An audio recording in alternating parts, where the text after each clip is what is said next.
অনেক দূর দূরান্ত থেকে এই জায়গায় মানুষ আসে এই মসজিদটার মধ্যে, কারণ এটার পরিবেশ সব কিছু আলহামদুলিল্লাহ অনেক শান্তি, ভিতরে ঢুকলে অনেক তৃপ্তি পাওয়া যায়। তো আমরা এখন গাড়ি পার্কিং করবো মসজিদের পিছনে এই জায়গার মধ্যে। আলহামদুলিল্লাহ। আসসালামু আলাইকুম রহমতুল্লাহ, সবাই কেমন আছেন? আশা করি আল্লাহর রহমতে সবাই ভালো আছেন, আর দোয়া করি সুবহান আল্লাহ তাআলা সবাইকে ভালো রাখুক, আমিন। আজকে আমরা যাচ্ছি জুমার নামাজ পড়তে। আমার সাথে আছে সোহেল ভাই, আব্দুল্লাহ, আরও কয়েকজন আছে। তো আমাদের গ্রুপ হচ্ছে অনেক বড়, তাই আমরা 2 গাড়ি নিয়ে যাইতেছি, আরেকজন যাইতেছে, আর অন্যরা যেতেছে আরেকটা গাড়ি দিয়ে, আর আমরা সবাই আছি এই গাড়িতে 3-4 জন। তো আজকে আমাদের ওই মসজিদে যাওয়ার উদ্দেশ্য হচ্ছে একটা কারণ, যেটা হচ্ছে আপনার 3টা কারণ ওই মসজিদে যাওয়ার। আজকে হইতেছে আপনার ওই মসজিদটা দেখতে এত সুন্দর আলহামদুলিল্লাহ, এবং এই মসজিদটার ভিতরটা এত সুন্দর এবং আউটলুকিংটা এত সুন্দর, সুবহানাল্লাহ, যা বলা বাহুল্য। আপনারা না দেখলে বুঝতে পারবেন না আমি কীরকম সৌন্দর্য কথা বলতেছি। অত্যন্ত সুন্দর আল্লাহর রহমতে ওই মসজিদটা, ঠিক আছে। তো ওই মসজিদে যাচ্ছি, আর বিশেষত্ব গুণ হচ্ছে ওই মসজিদে যেরকম সুন্দর, তার মধ্যে হইতেছে ওই মসজিদের কারি এত সুন্দর তেলাওয়াত করে, এত সুন্দর খুতবা দেয় যে অন্তর শীতল হয়ে যায়। এই যে এটা হচ্ছে আমাদের আরেকটা গ্রুপের গাড়ি, নাম নিজাম ফরম্যান। আমি ডাকতেছিলাম চিল্লায় ফরম্যান শয়তানি করে, মানে দুষ্টামি করে আর কি। তো ওনারা যেতেছে আজকে ওই মসজিদে। তো আরও একটা আছে আমাদের গ্রুপের গাড়ি, ওইটা হইতেছে আপনার আমাদের পিছনে আছে, ঠিক আছে, আমরা আগে চলে আইছি। তো ওই মসজিদে যাওয়ার কারণ হইতেছে মূলত যেটা বলতে নিছিলাম, ওই ইমাম সাহেব খুব ভালো খুতবা দেয় এবং কেরাত, ওনার তেলাওয়াত অনেক সুন্দর আলহামদুলিল্লাহ। এবং এটার মুয়াজ্জিন বাংলাদেশি, অনেক দিন যাবত। যেটা বলতে নিছিলাম, ওই বাংলাদেশি অনেক দিন যাবত এখানে কাজ করতেছে আল্লাহর রহমতে। তো ওনাকে বলছিলাম, আপনারা সবাই জানেন কিছুদিন আগে, কিছুদিন বলতে প্রায় অনেক বছর, 2 বছর আগে এক বরিশালের এক লোক, বরিশাল না সম্ভবত কুমিল্লার, ভুলে গেছি আমি, উনি বাহারাইনে এক ইমামকে মাইরা ফেলাইছিল, জব করে আলাইছিল। এটা হচ্ছে আপনার মিশরি ইমাম ছিল।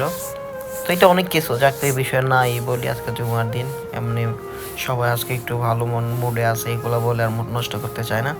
তো এই জন্য আর কি, তো ওনাকে আমি জিজ্ঞাসা বলছিলাম যে তারপর থেকে মুসলিম, মানে আমাদের বাংলাদেশিদের মুয়াজ্জিনদের উপর একটা এফেক্ট পড়ছিল, কেউ তখন আর বিশ্বাস করতে পারে না। তখন তাদেরকে যার যার দেশে পাঠিয়ে দিতেছিল যখন কন্ট্রাক্ট শেষ হয়েছে। তখন ওনার আমি জিজ্ঞাসা বলছিলাম, তো উনি বলছে যে ভাই আসলে রিজিকের মালিক আল্লাহ, আশাবাদী আমাকে তারা পাঠাইব না, কারণ উনি খুব বিশ্বস্ত ছিল ওই জায়গার মধ্যে, অনেক বছর যাবৎ কাজ করছে। আমি প্রথম ভয়ছিলাম যে ওনার হয়তো পাঠিয়ে দিব, কিন্তু ওনারও পাঠায় নাই আলহামদুলিল্লাহ। উনি আছে, এখনও আছে। তো ওনার যখন জুমার দিন আসে, উনি মসজিদে আজান দেয়, তো আজান দেওয়ার, ওনার আজানটা অনেক সুন্দর হয় মাশাআল্লাহ। ওনার নাম হয়েছে মাহাবুর, আমাদের বাংলাদেশি ভাই, বাড়ি হইতেছে কুমিল্লার। তো ওনার সাথে আমার একটু ভালো সম্পর্ক ছিল, কিন্তু আমি এখান থেকে সরে গেছি বিদায়, এখনও ওনার সাথে বেশি একটা দেখা হয় না। আমি আগে এই জায়গায় থাকতাম, তো তার জন্য ওনার সাথে প্রায় সময় দেখা হইতো। এখন আমি চলে গেছি অনেক দূরে, যেটা হচ্ছে আপনার কাতার বর্ডারের কাছাকাছি ওই দিক দিয়ে, আর উনি আছে সৌদির বর্ডারের কাছে। তার জন্য প্রত্যেক সপ্তাহে আসতে পারি না, ফাঁকি মধ্যে আমরা সবাই মিলে এই জায়গায় আসি ফাঁকি মধ্যে মসজিদে নামাজ পড়ার জন্য। কারণ এই মসজিদটা দেখতে যেরকম সুন্দর, ইমামটা আলহামদুলিল্লাহ এত সুন্দর কেরাত পড়ে, যা আগেই বলছে অনেক ভালো। তারপরে হইতেছে আপনার বাংলাদেশে তো মুয়াজ্জিন ভাই আছে, উনি অত্যন্ত ভালো। যখন ওনার সাথে দেখা হয় তখন উনি সালাম দেয় আগে, এবং আমি যখন সামনের কাতার আগে বসতাম, আল্লাহর রহমতে উনি প্রথম এসে সবাইকে সালাম দিত, তারপর আজান দিত আর কি। তো ওনার আচরণ, মানে ওনার আমল আখলাক আলহামদুলিল্লাহ অনেক সুন্দর। ইভেন উনি হাফেজ, ওনার সাথে আমার অনেকক্ষণ কথা হয়েছে।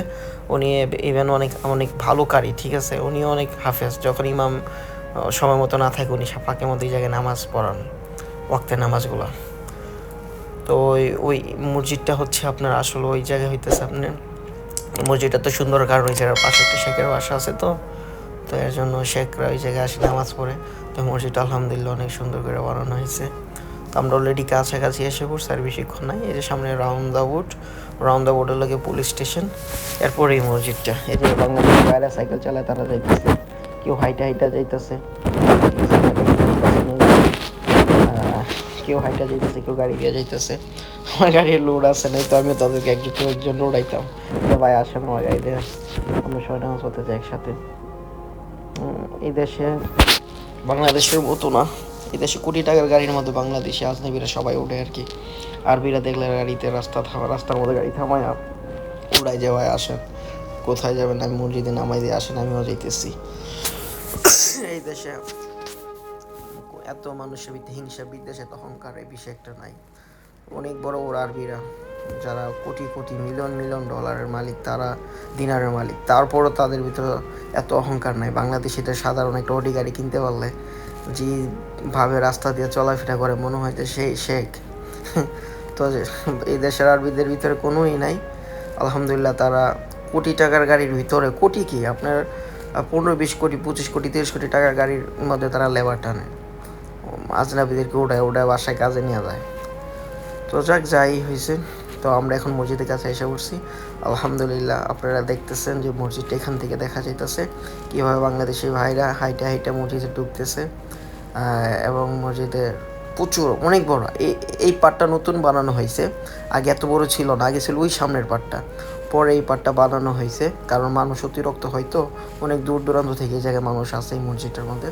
কারণ এটার পরিবেশ সব কিছু আলহামদুলিল্লাহ অনেক শান্তি, ভিতরে ঢুকলে অনেক তৃপ্তি পাওয়া যায়। তো আমরা এখন গাড়ি পার্কিং করবো মসজিদের পিছনে এই জায়গার মধ্যে। আলহামদুলিল্লাহ আমরা এসে পড়ছি অবশেষে আমাদের গন্তব্যে।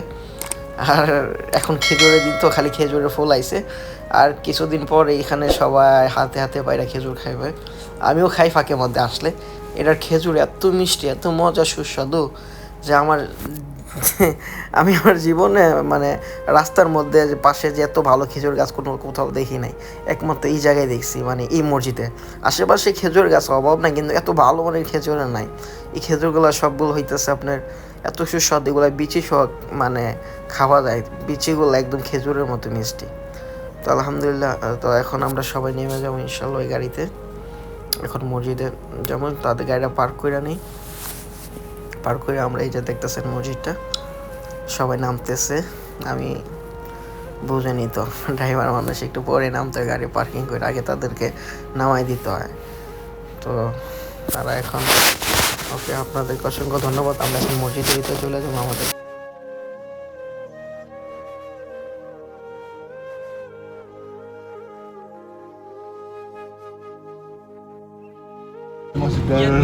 এটা মসজিদ, এটা সামনের সাইড, ঠিক আছে, এটা পশ্চিম সাইডটা, ঠিক আছে। আমরা মসজিদের পশ্চিম সাইডে আছি, এখন আমরা নামতেছি গাড়ি থেকে, ঠিক আছে। এটা এখানে মসজিদ, এটা মসজিদের পশ্চিম সাইড, ঠিক আছে। আমরা এখন মসজিদের পশ্চিম সাইডে আছি, আমরা এখন যাইতেছি মসজিদের দিকে, ঠিক আছে। এটা আব্দুল্লাহ বাতিজা, এটা ঠিক আছে। এটা হচ্ছে মোল্লা, মৌসুম ভাইয়ের ভাই, আপনার বাতিজা আমার ভাই, আপনি আমার ভাই,